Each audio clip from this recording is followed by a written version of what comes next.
Hello, everybody.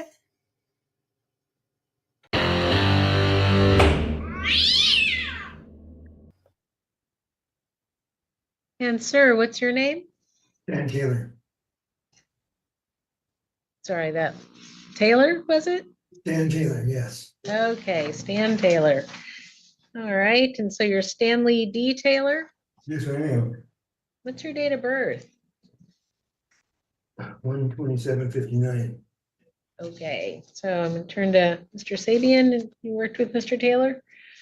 Yes, Your Honor. Two cases. One over the charges with Mr. Taylor would like to enter a plea of not guilty as to both waive a formal reading of the rights and stipulate to the probable cause statement.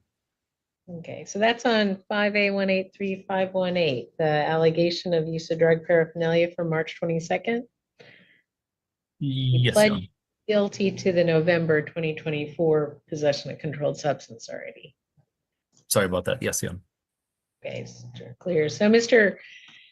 Taylor, you're charged now with an allegation of March 22nd, 2025 of use of drug paraphernalia, and we hope to see you on April 3rd, and you weren't there, so a warrant was issued, and here you are today. And so I'm going to hear from the lawyers, the prosecuting attorney, and Mr. Sabian on your behalf about release conditions. And I'm going to appoint counsel. Let me see. Was there previous appointment, Mr. McClellan with? That last case resolved. It looks like Pacific Point Defense was appointed on that prior matter. Okay. All right, so we'll appoint Pacific Point Defense again to represent you, one of the lawyers there. So I'm going to turn first to the city prosecutor, Mr. McClellan. Your Honor, the city is asking the court for the booking bail on both. It's $1,000 each case. Looking back, I think that case ending in 8050, the post-conviction matter, he failed to appear at that arraignment, was held, and then did resolve that case, and then failed to appear at this arraignment. So there's been warrants issued each time that he's been served notice out of custody. So and then this is city making that oral motion revoke on that backup matter. So the request be $1,000 cash or bond, no possession of a controlled substance without valid prescription, and no law violations. On the backup matter, just comply with any conditions of that sentence. And Mr. Sabian? Yes, Your Honor. We're hoping the court will consider not imposing any time or giving Mr. Taylor the credit for time served. It was a bit hard for me to communicate with him. I think he's still maybe struggling with issues. He's currently not employed and is retired. I don't know how doing time in jail, I don't know if that's going to change his life drastically or deter him, because I believe he still has a chemical dependency. We're hoping the court will consider nominal sanctions or no sanctions at all, and letting him appear on the new case in the near future on a PRT. Thank you. And Mr. Taylor, do you have a place to call home in Rainier still? Mr. Taylor? Can't hear you. Yeah, somewhere I do. Okay, so I've got this address on 118th Avenue. Is that good for you? Is that something that you get mail at, or is there a PO box out there? Yes, it's a mailbox. Okay, so is that, do you know your address for mailing? Mhm. Mr. McClellan, when did Mr. Taylor be brought in Nisqually? What time? Was it today? Was it yesterday? It was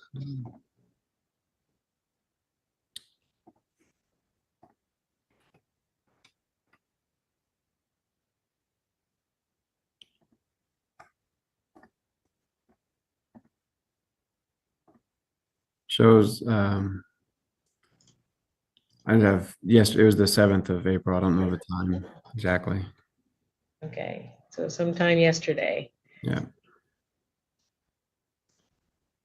So Mr. Taylor doesn't look like he's doing very well today. Yeah. Mr. Taylor, how do you feel? Do you feel well or unhealthy or what? Mr. Taylor?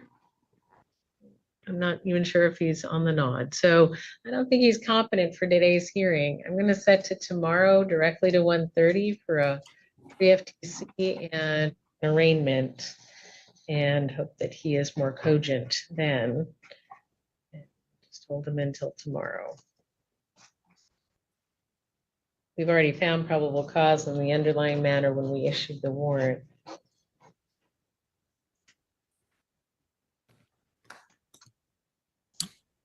Yeah, I think that makes sense, Your Honor. Thank you. Thank you.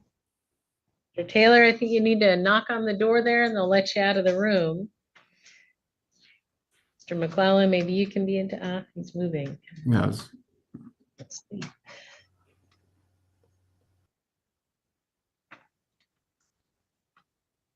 So it's- As it happened to go resolve those issues down there. I don't think this is one where probation is necessarily required, especially when we know other counties are going to be watching him while he resolves his other cases. I would ask the court to give him that opportunity to have this just be time served with minimum fines and costs. And if it helps, I do waive my attorney fees so the court is aware. Mr. Hartel or Mr. Carnes? Thank you, Your Honor. Defendant was previously arrested on March 4th for disturbing a peace incident, and now, and I do recall him saying during that sentencing, his plans pretty much exactly the same as what he has said today. And then we have this incident on March 29th. I do take this seriously. I'd ask the court to impose a sentence of 93 days jail. Thank you. You only pled to a 90-day. Nine, excuse me. My apologies. Mr. Spencer, is there anything you'd like me to know? That's, I told you everything that happened. Well, Mr. Spencer, I want to thank you for your demeanor today. You were in a lot better mood today than you were when I arraigned you, and you were yelling at me and flipping me off. So I appreciate that. I'm sorry. I lost it. Like I said, I have mental issues, and when they took me off all my meds that I've been on 30 years, I have to deal with it. And I've just got done doing 22 days in jail. Did you work with CMH while you were in the jail? Yeah, the whole time. And they still, I was supposed to go to a mental hospital in Hurley. I asked them to go to the hospital in Flint. They haven't taken me. They said you might have to go here, but they haven't done nothing for me yet.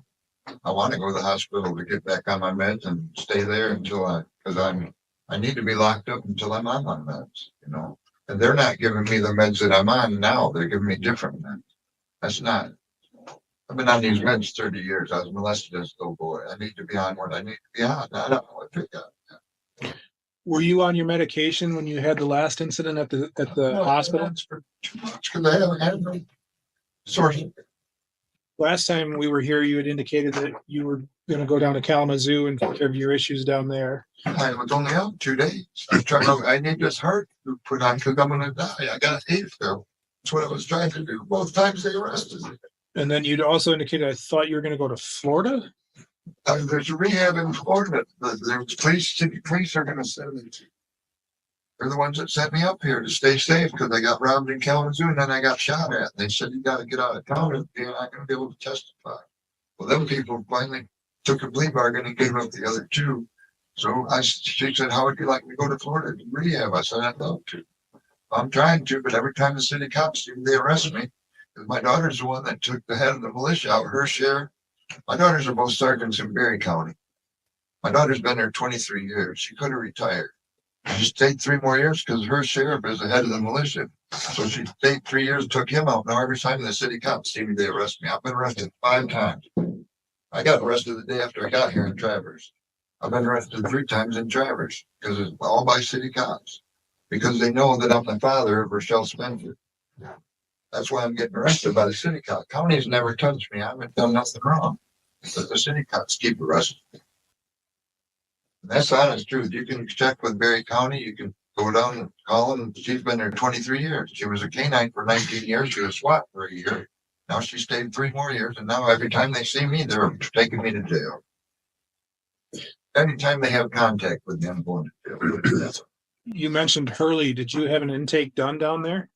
They called them. I don't know. The jail called them and asked if they had a bed. I don't know. They don't talk to me. Jail isn't. They're, I don't know why. I asked to go to the mental hospital. I said, even here, if I can't go to Hurley, send me to one hospital till I can get back on my right mind. But they want me to stay in jail for the money, I guess. I don't know why they're doing it. That sounds true. I don't have any idea why they won't. I should have already been to the hospital. I asked a week and a half ago to go to the mental hospital, or a week ago when I came in. I guess 9 days, 10 days. Your Honor, if we could fashion a sentence with immediate release to mental health treatment, I do believe our office social worker Brian Henniger could help with some of the steps. Do you know, has your social worker had any contact with mental health regarding him? He has. I'm not sure if they visited my client at the jail, but okay, I'm being told yes, but I do know Mr. Henniger has reached out to me mental health. This is what I'm going to do, Mr. Carnes. Your Honor, I am requesting that we delay sentencing a week and see if I will work with CMH, see if they can come up with a plan. Because I would much rather do that than a 90-day jail sentence. Well, and that's what I was just going to recommend. I'm going to adjourn sentencing today. Mr. Hartel, if you can have your office reach out to CMH, find out what's been going on, if anything, and then also see if your social worker can get a plan put together for him. Because I don't think he needs to be locked up, but last time I released him, we're right back here. So I don't want to set him up for failure. So we will set this over till next Wednesday. And if everything gets put together before that, I have no objection to moving it ahead if we need to, but anything else? Oh, yeah, thank you. Okay.